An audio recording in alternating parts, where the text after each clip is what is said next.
Good morning बच्चों। आज का टॉपिक हमारे पास है मिसेल निर्माण की क्रियाविधि। तो यहाँ पे हमें पढ़ना है मिसेल। तो सबसे पहले अगर हम बात करें किसकी, साबुन की और अपमार्जक की। जो साबुन होते हैं और जो अपमार्जक होते हैं,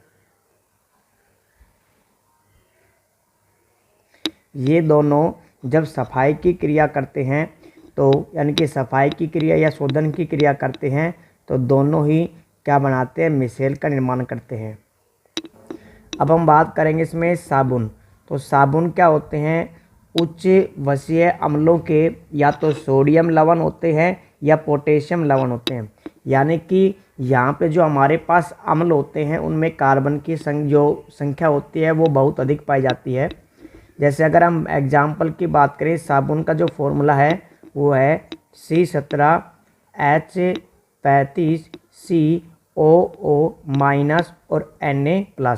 तो ये हमारे पास एक लवण है और लवण है जो जिसका नाम क्या हमारे पास सोडियम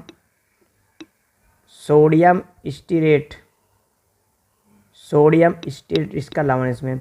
यानी कि साबुन की परिभाषा लिख सकते हैं कि साबुन लंबी कार्बन श्रृंखला युक्त उच्च वसीय अम्लों के या तो सोडियम या पोटेशियम लवण क्या कहलाते हैं, साबुन कहलाते हैं।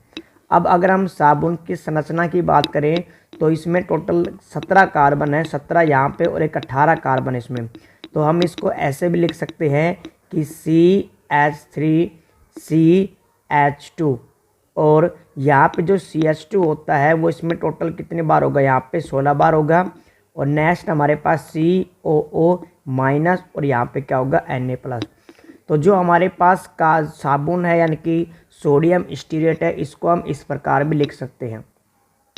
अगर हम बात करें इसमें कि जब हम किसी भी साबुन को जब हम किस में डालते हैं, जल में डालते हैं तो ये आयनों में टूट जाता है, या हम कह सकते हैं या विलय हो जाते हैं।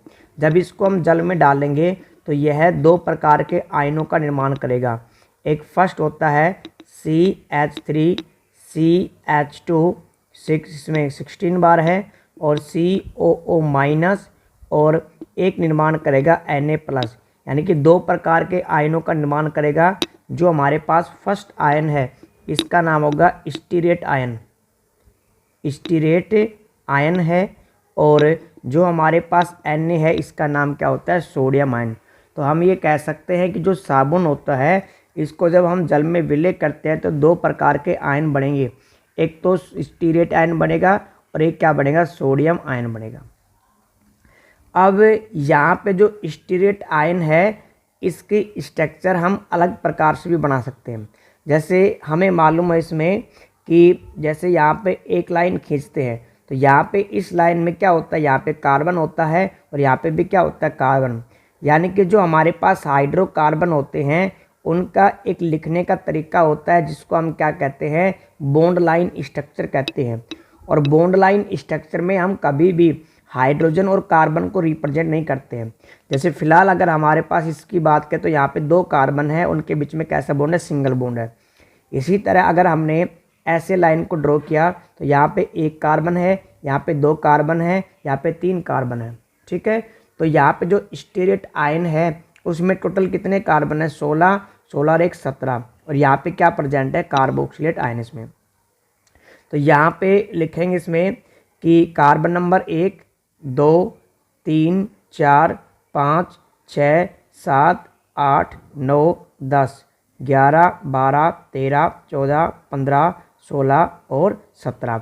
तो टोटल हमारे पास 17 कार्बन है और यहाँ पे क्या प्रेजेंट है हमारे पास, COO- इसमें। ठीक है, तो जो हमारे पास साबुन है हम उसके स्ट्रक्चर इस प्रकार भी बना सकते हैं। अब जो हमारे पास साबुन है इसकी स्ट्रक्चर यानी कि इसके आयन के भी यानी कि स्टीरेट आयन को भी की संरचना को भी हम 2 भागों में विभाजित कर सकते हैं। एक तो ये वाला जो भाग है और एक ये वाला भाग इसमें। तो सबसे पहले हम बात करते हैं कि यहाँ पे क्या प्रेजेंट है, आयन प्रेजेंट है। तो ये जो आगे वाला भाग होता है इस भाग को हम क्या कहते हैं, हेड कहते हैं, और जो पीछे वाला भाग होता है इसको कहते हैं टेल।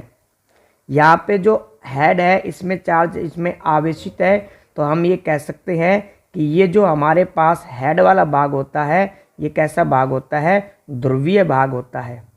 जबकि अगर हम बात करें जो टेल वाला भाग है तो यहाँ पे किसी भी प्रकार के आयन प्रेजेंट नहीं है, ये कैसा है, अध्रुवीय है।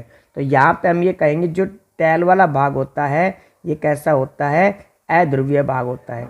नेक्स्ट, फिर टेल वाले भाग में क्या प्रेजेंट है, तो टेल वाले भाग में सिर्फ कार्बन प्रेजेंट है और हाइड्रोजन प्रेजेंट है। इसीलिए जो टेल वाला भाग होता है इसका दूसरा नाम होता है कि हाइड्रोकार्बनिक भाग, या हम कह सकते हैं कि जो टेल वाला भाग होता है वो कैसे इसमें हाइड्रोकार्बन से मिलकर बना होता है इसमें। ठीक है, अब इसकी इम्पोर्टेंस की बात करें तो यहाँ पे एक बात ध्यान रखना, जो साबुन का हेड वाला भाग है ये जल से क्या करता है, स्नेह करता है, या हम ये कह सकते हैं जल से संयोग करता है इसमें। इसीलिए जो हेड वाला भाग होता है इसका नाम होगा जल स्नेही, जल स्नेही नाम होगा। और जबकि जो टेल वाला भाग होता है वो जल से क्रिया नहीं करता है, इसीलिए इसको क्या कहेंगे, जल विरोधी कहेंगे।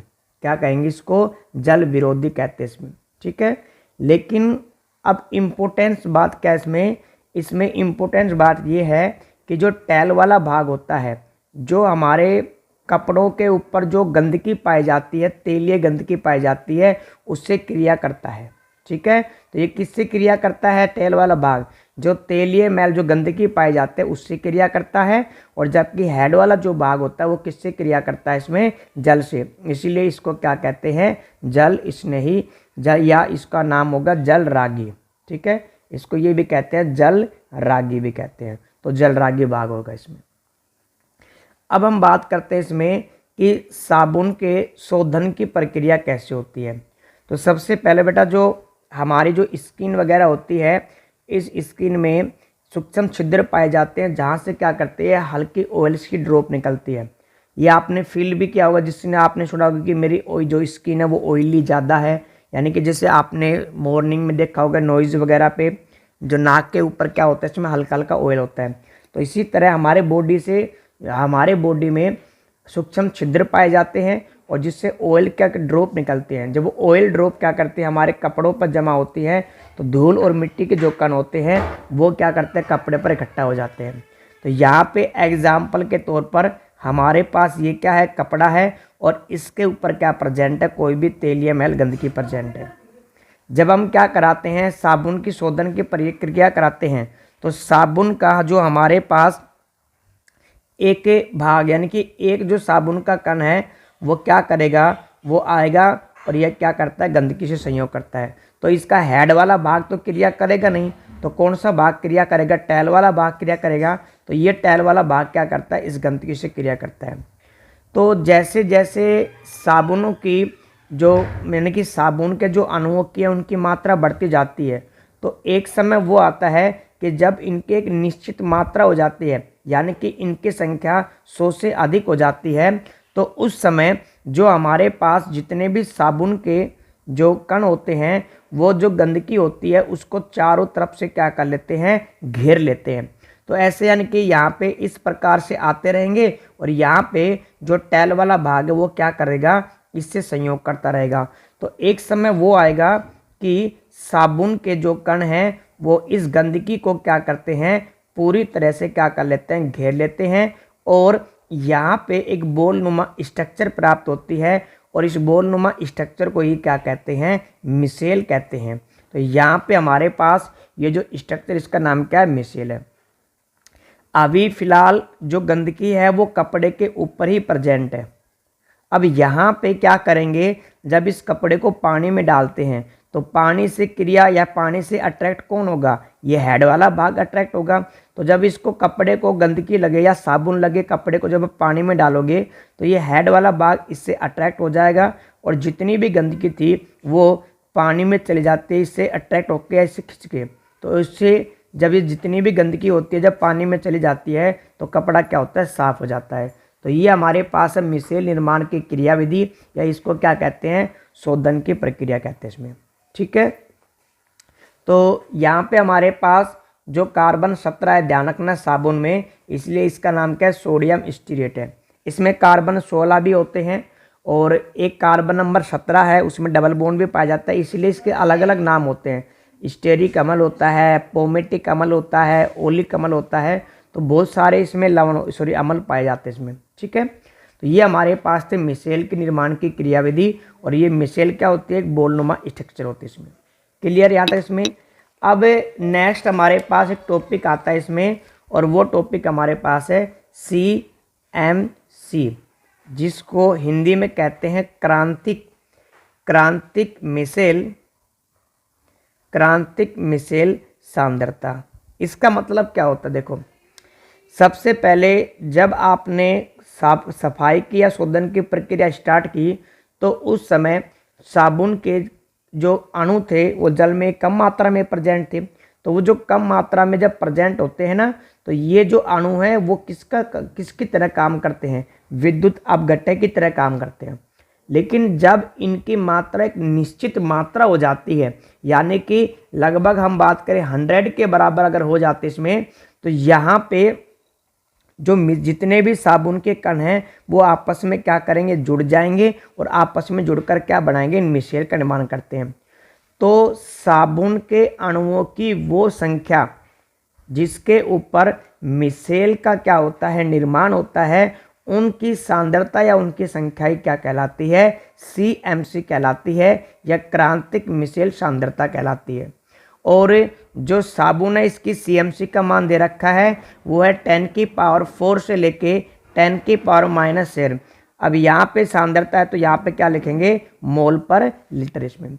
तो CMC यानी कि क्रांतिक मिसेल सांद्रता वो सांद्रता होती है साबुन के अणुओं की जिसके ऊपर मिसेल का क्या होता है, निर्माण होता है। नेक्स्ट अगर हम बात करें इसमें क्राफ्ट ताप, एक टॉपिक और है क्राफ्ट ताप।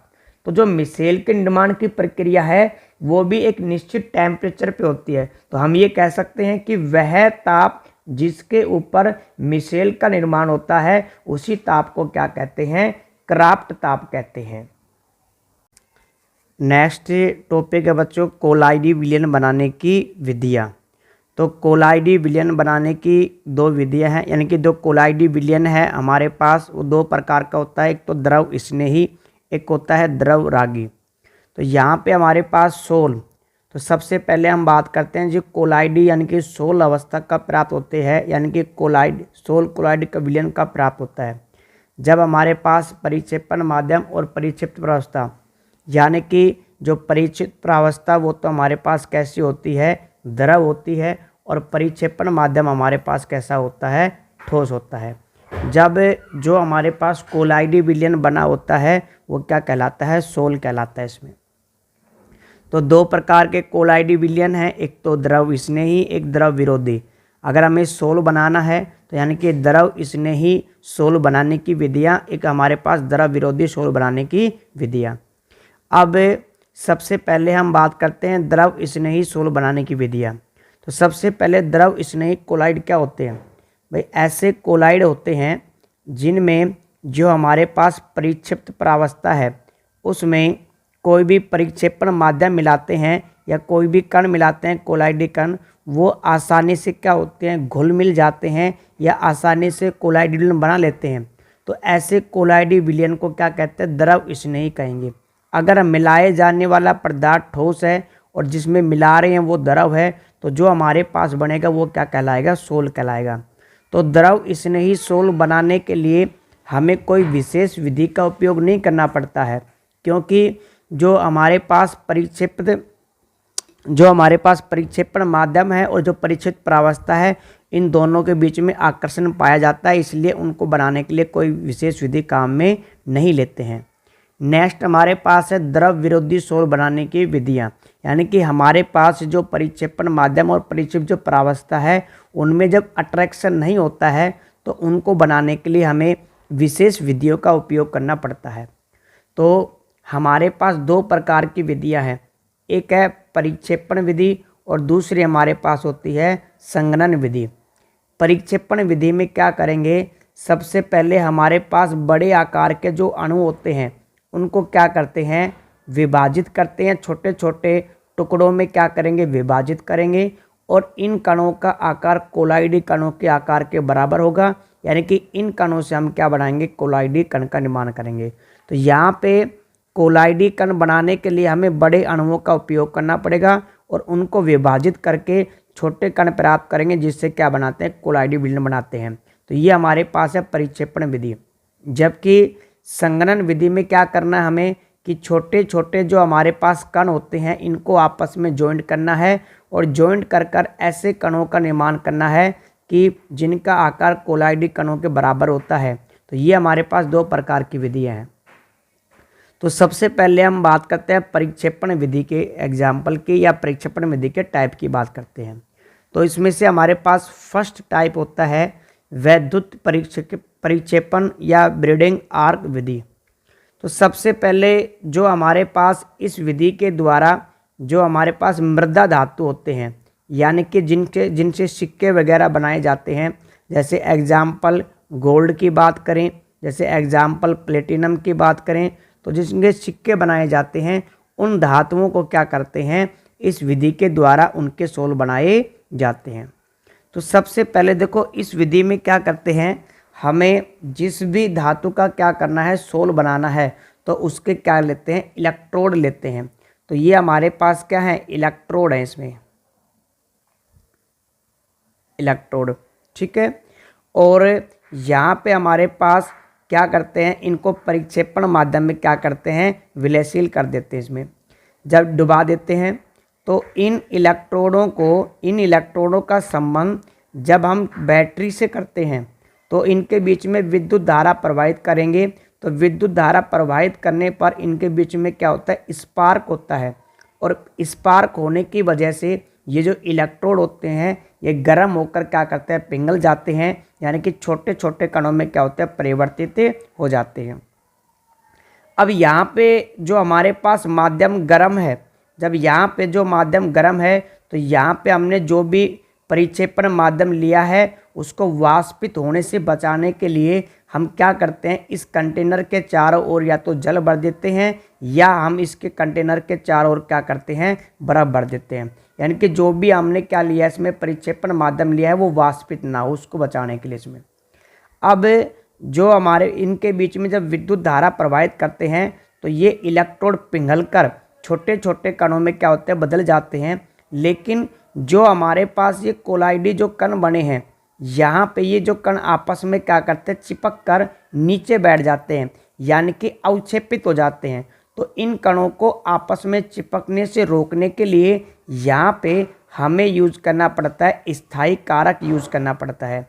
स्थायी कारक क्या करता है, इन कणों को आपस में चिपकने से रोकता है। और स्थायी कारक के रूप में हम यहाँ पे लेते हैं NaOH या हम यहाँ पे क्या लेते हैं, KOH लेते हैं। तो ये हमारे पास जो विधि थी ये है विद्युत परिक्षेपण विधि या ब्रीडिंग आर्क विधि इसमें, ठीक है। तो जिस भी धातु का हमें क्या करना है, यहाँ पे जिस भी धातु का हमें सोल बनाना होता है या कोलाइडी विलयन बनाना होता है, उसमें क्या करते हैं, उसके इलेक्ट्रोड लेंगे और उच्च वोल्टेज से विद्युत धारा प्रवाहित करेंगे। तो इनके बीच में स्फुलिंग यानी कि स्पार्क होगा, जिससे ये धातु क्या करेंगे, गर्म होकर पिघल जाएंगे। और इनको स्थायी करने के लिए स्थायी कारक का क्या करते हैं, यहाँ पे यूज करते हैं इसमें, ठीक है। तो ये हमारे पास थी कौन सी, इसमें वैद्युत परिक्षेपण विधि थी। और इस विधि के द्वारा ध्यान रखना, मृदा धातु मतलब जिनसे सिक्के बनते, जैसे गोल्ड के सिक्के, प्लेटिनम के सिक्के, इसी तरह हमारे पास सिल्वर, इनका क्या बना जाता है, इसमें सोल बनाया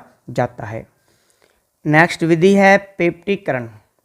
तो जैसे हमारे पास कोई भी रिएक्शंस होती है तो उनमें जो हमारे पास कोई भी आयन्स वगैरह होते हैं ये आपस में क्या करते हैं, संयोग करके और पीपीटी का निर्माण यानी कि अवक्षेप का क्या कर लेते हैं, निर्माण कर लेते हैं। यानी कि जो ये कण होते हैं ये विलयन में से बाहर निकल के यहाँ पे आपस में जुड़कर इस पात्र के पैंदे में क्या होते हैं, अवक्षेपित हो जाते हैं। उनको कहते हैं पीपीटी या अवक्षेपित कहते हैं। तो इस विधि के द्वारा हमें क्या करना है कि इन पीपीटी बने हुए अणुओं के यानी कि अवक्षेपित बने हुए जो अणु हैं इनको क्या करना है, इनसे हमें कोलाइडी विलयन बनाना है। तो सबसे पहले हमें इसको समझना पड़ेगा कि आखिरकार ये जो पीपीटी बना कैसे है, अवक्षेप बना कैसे है। तो विलयन में हमारे पास कोई भी जो अणु है या जो आयन है ये आपस में क्या कर रहे हैं, जुड़ रहे हैं, और आपस में जुड़कर क्या करते हैं, अवक्षेपित हो जाते हैं। तो हमें सिर्फ क्या करना है, हमें इन अणुओं के बीच में जो आकर्षण लग रहा है इसको कम करना है, यानी कि इन अणुओं को दूर दूर रखने का काम करना है। और जिसकी वजह जो पीपीटी में जो अणु आपस में जुड़े हैं वो क्या होंगे, दूर दूर हो जाएंगे, और अणु दूर दूर होने की वजह से वो आपस में जुड़ नहीं पाएंगे। जब जुड़ नहीं पाएंगे तो उनका पीपीटी का निर्माण नहीं होगा। तो इस विधि में हमें क्या करना है कि किसी भी अवक्षेप का क्या करना है, कोलाइडल विलयन बनाना है। अब बनाते कैसे हैं, तो जैसे हमारे पास एक अवक्षेप है, इसमें FeOH3 फेरिक हाइड्रोक्साइड, ये हमारे पास किसी भी रिएक्शन में बना हुआ क्या है, पीपीटी है, अवक्षेप है। हमें इस पीपीटी से क्या बनाना है, इसमें कोलाइडल विलयन बनाना है। तो किसी भी पीपीटी का या अवक्षेप का अगर आपको कोलाइडल विलयन बनाना है तो सबसे पहले आपको क्या करना है, इस पीपीटी के साथ यहाँ पे आपको थोड़ी सी मात्रा में विद्युत अपघट्य लेना है। जैसे इसमें हम विद्युत अपघट्य यूज़ करेंगे फेरिक क्लोराइड। विद्युत अपघट्य क्या होते हैं भाई, जिसमें अगर विद्युत धारा प्रवाहित करते हैं या इनका विलयन बनाते हैं, जो आयनों में टूट जाते हैं वो पदार्थ क्या कहलाते हैं, विद्युत अपघट्य। तो जब आप क्या करोगे, इस विद्युत अपघट्य को इस पीपीटी के साथ थोड़ी सी मात्रा में, यानी कि विद्युत अपघट्य की थोड़ी सी मात्रा मिलाकर पीपीटी को जब हम किस में मिलाते हैं, परिक्षेपण माध्यम में मिलाते हैं।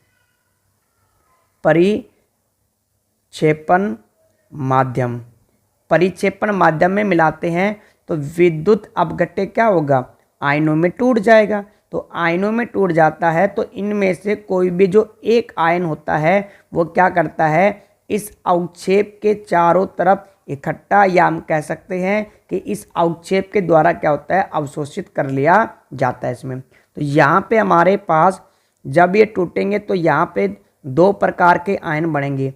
एक बनेगा हमारे पास इसमें फेरिक आयन, और एक हमारे पास क्या बनेगा, इसमें क्लोराइड आयन बनेगा। तो यहाँ पे एग्जाम्पल के लिए जो हमारे पास फेरिक आयन है ये क्या करता है, इस पीपीटी के चारों ओर एकत्रित हो जाता है। तो जैसे हमारे पास कंटेनर में जो ये कण थे पहले आपस में चिपक रहे थे, तो यहाँ पे क्या होगा, एक फेरिक हाइड्रोक्साइड है, इसके चारों ओर एग्जाम्पल के लिए Fe+3 क्या होते हैं, इसके चारों ओर इकट्ठा हो जाते हैं, या इसके द्वारा क्या करते हैं, अधिशोषित कर लिए जाते हैं। जब अधिशोषित कर लिए जाएंगे तो इस पूरे पीपीटी के ऊपर चार्ज कैसा है, पॉजिटिव चार्ज आ गया। इसी तरह हमारे पास दूसरा भी ऐसा अणु होगा विलयन में, तो उसके ऊपर भी चार्ज कैसा होगा, पॉजिटिव। तो ये पॉजिटिव क्या करेंगे, एक दूसरे को रिपेल करेंगे। जब रिपेल करेंगे तो क्या ये अणु आपस में चिपक पाएंगे, क्या नहीं चिपक पाएंगे। जब आपस में चिपक नहीं पाएंगे तो क्या ये पीपीटी का निर्माण कर पाएंगे, क्या नहीं कर पाएंगे, यानी कि नीचे शटल डाउन हो पाएंगे, क्या नहीं हो पाएंगे। तो इसी तरह हमें क्या करना है कि किसी भी अवक्षेप को थोड़ी सी मात्रा में विद्युत अपघट्य के साथ मिलाकर हम परिक्षेपण माध्यम में उसको डाल देते हैं। जब परिक्षेपण माध्यम में डाल देते हैं तो कोई भी आयन एक है वो इसके द्वारा अधिशोषित कर लिया जाएगा, जिसकी वजह से उसके ऊपर एक प्रकार का चार्ज हो जाएगा। मतलब पूरे विलयन में जितने भी हमारे पास अवक्षेप है उनके ऊपर एक विशेष प्रकार का चार्ज आ जाता है। अगर दोनों में सेम होता है चार्ज इसमें, ठीक है, यानी कि सभी आयनों पर कैसा होगा, सेम होगा। इसलिए सभी आयन एक दूसरे को रिपेल करेंगे। जब वो एक दूसरे को रिपेल करेंगे तो वो कभी भी एक दूसरे के पास नहीं आ पाएंगे, यानी कि वो अवक्षेपित नहीं होंगे इसमें, ठीक है, यानी कि यहाँ पे जमा नहीं हो पाएंगे। तो इस तरह हम क्या बनाते हैं, इसके कोलाइडल विलयन बनाते हैं।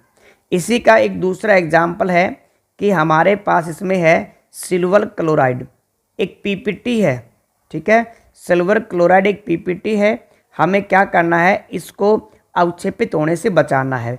तो इसके लिए हमने इसमें विद्युत अपघट्य की मात्रा ली कौन सी, HCl की। तो इसमें AgCl को HCl की थोड़ी सी मात्रा मिलाकर किसमें, परिक्षेपण माध्यम में मिलाते हैं। तो विलयन में हमारे पास क्या प्रेजेंट है भाई, हाइड्रोजन आयन प्रेजेंट होगा, और क्या प्रेजेंट होगा, क्लोराइड आयन प्रेजेंट होगा। तो यहाँ पे एग्जाम्पल के लिए क्लोराइड आयन इसके द्वारा क्या होता है, अधिशोषित कर लिया जाएगा। तो यहाँ पे जो AgCl है इसकी सतह के ऊपर क्लोराइड आयन होते हैं वो इकट्ठा हो जाते हैं। जब क्लोराइड आयन इकट्ठा हो जाएंगे तो इस पूरे पे चार्ज क्या आ जाएगा, माइनस का, और दूसरे अणु पे भी चार्ज क्या आएगा, माइनस का। यानी कि ये दोनों एक दूसरे को क्या नहीं कर पाएंगे, अट्रैक्ट नहीं कर पाएंगे। तो ये कभी भी अट्रैक्ट नहीं कर पाएंगे, तो ये शटल डाउन कभी भी नहीं होंगे इसमें। तो यहाँ पे हमारे पास ये विधि क्या है, पेप्टिकन विधि। अब हम पेप्टिकन विधि में जिस अणु का यूज़ करते हैं, किसका, कोलाइड बनाने में यूज़ करते हैं, उस अणु का नाम होता है पेप्टिक कारक, या हम उसको क्या कहते हैं, पेप्टिक कारक के नाम से जाना जाता है इसमें। ठीक है, तो ये हमारे पास नेक्स्ट जो मेथड था या विधि थी जिसके द्वारा हमें क्या किया है कि हमने कोलाइडी विलयन को बनाया है। नेक्स्ट हमारे पास है यांत्रिक विधि। तो इस विधि में क्या करते हैं, जैसे हमारे पास कोई भी अणु है या कोई भी पदार्थ जिसका आकार कैसा है, बड़ा आकार है, तो सबसे पहले इनको हम किसी भी सामान्य विधि के द्वारा, यानी कि हथौड़े वगैरह से या अन्य किसी उपकरण के द्वारा इनको छोटे छोटे कणों में क्या किया, परिवर्तित किया जाता है। तो या हम कह सकते हैं इनका क्या बना जाता है, चूर्ण बनाया जाता है।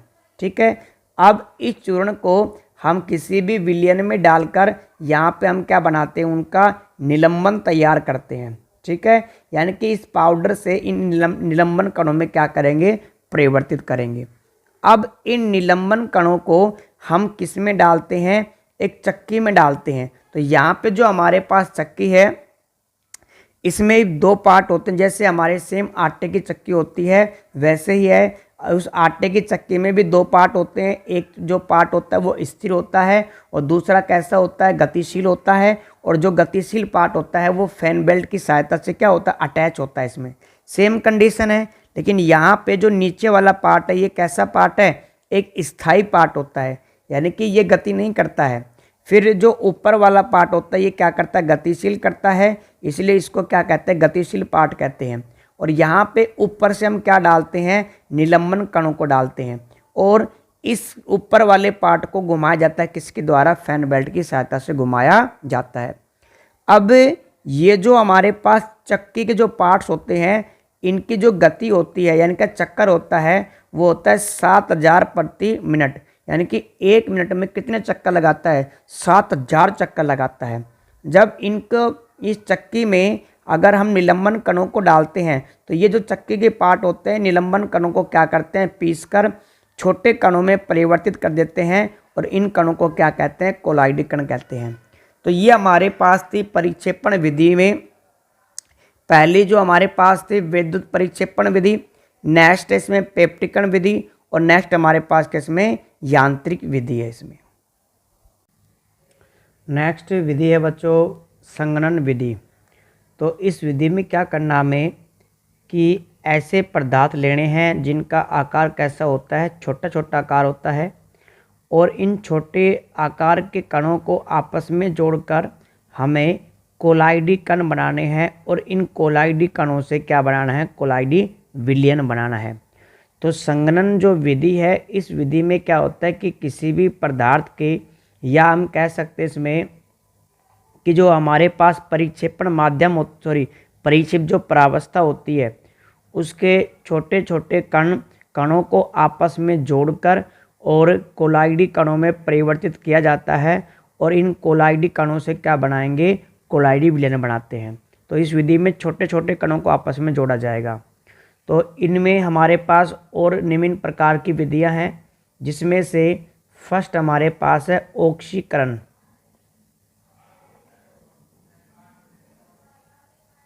ऑक्सीकरण, तो ऑक्सीकरण में क्या होगा हमारे पास में कि जो भी हमारे पास यौगिक है, जिसका या कोई भी हमारे पास परमाणु है, हमें क्या करना है, उसका कोलाइडी विलयन बनाना है।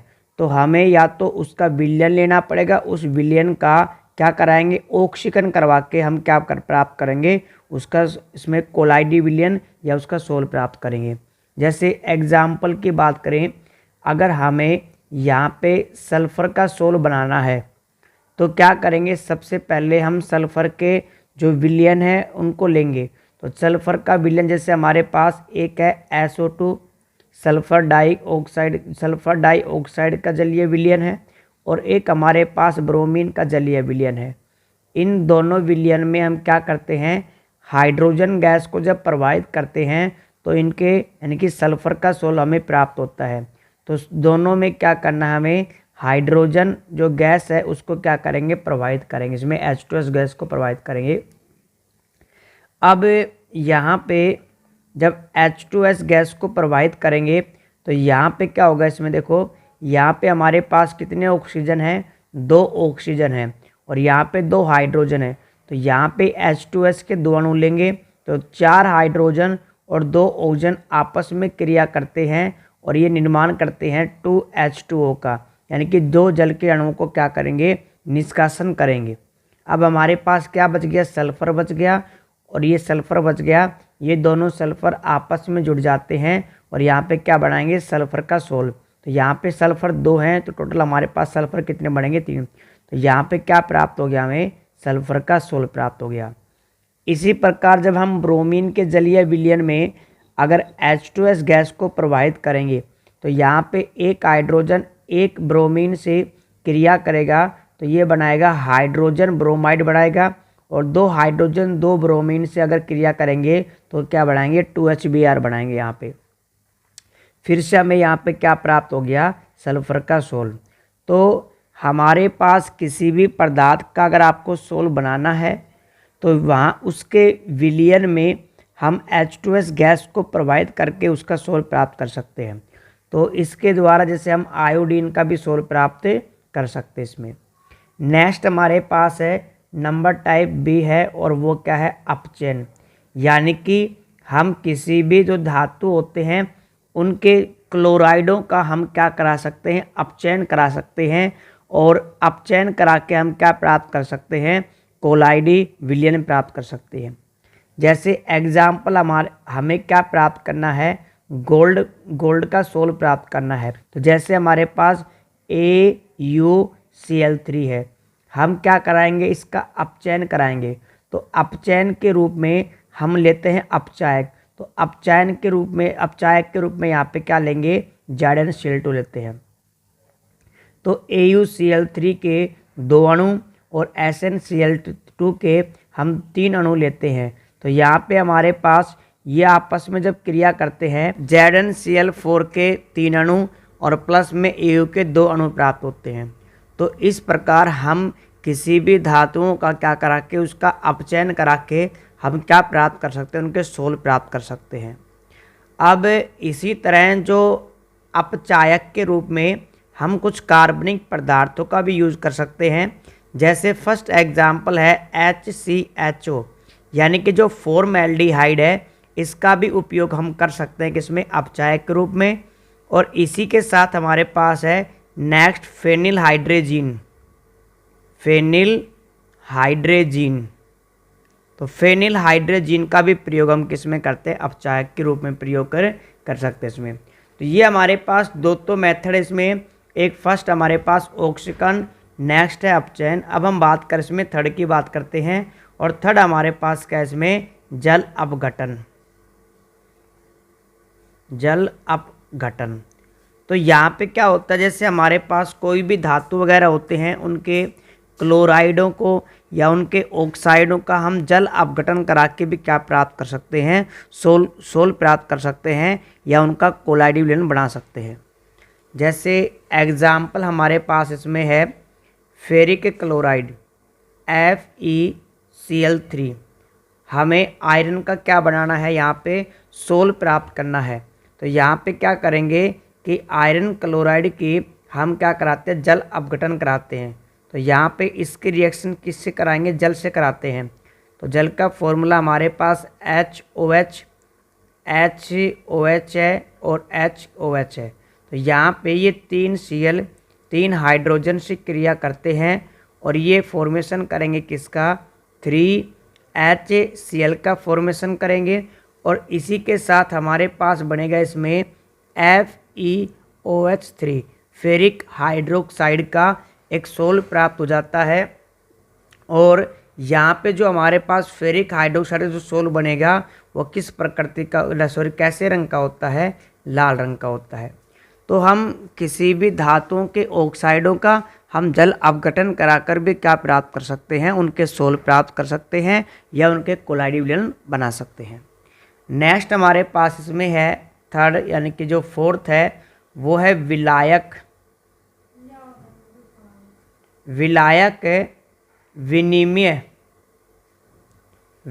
विनिमय विधि। देखो इसमें क्या करते हैं, सबसे पहले हम इसको समझते हैं। जैसे हमारे पास 3 प्रकार के टेस्ट ट्यूब हैं। एक टेस्ट ट्यूब ए है, सेकंड हमारे पास टेस्ट ट्यूब बी है और नेक्स्ट हमारे पास टेस्ट ट्यूब क्या सी है। तो यहाँ पे हमें क्या करना है, इनको आपस में ए और बी को आपस में मिला के हमें क्या बनाना है, सोल बनाना है। लेकिन इनकी कुछ नेचर होती है कि जो ए है वो बी में विलयशील नहीं होता है। ठीक है, ए है वो बी में विलयशील नहीं होता है। जब ए बी में विलय नहीं होता है तो क्या हम इसका सोल बना पाएंगे, क्या नहीं बना पाएंगे। क्योंकि सोल तभी बनेगा या कोलाइडी विलयन तभी बनेंगे जब हमारे पास दोनों आपस में क्या होते हैं, क्रियाशील होते हैं या आपस में क्या होते हैं, विलय होते हैं। लेकिन यहाँ पे एक कंडीशन ये है कि जो ए है वो विलयशील है किसमें, सी में। यानी कि जो भी हमारे पास ए टेस्ट ट्यूब में जो भी द्रव भरा है वो सी में क्या होता है, विलयशील। और जो सी है वो किस में विलयशील होता है, बी में।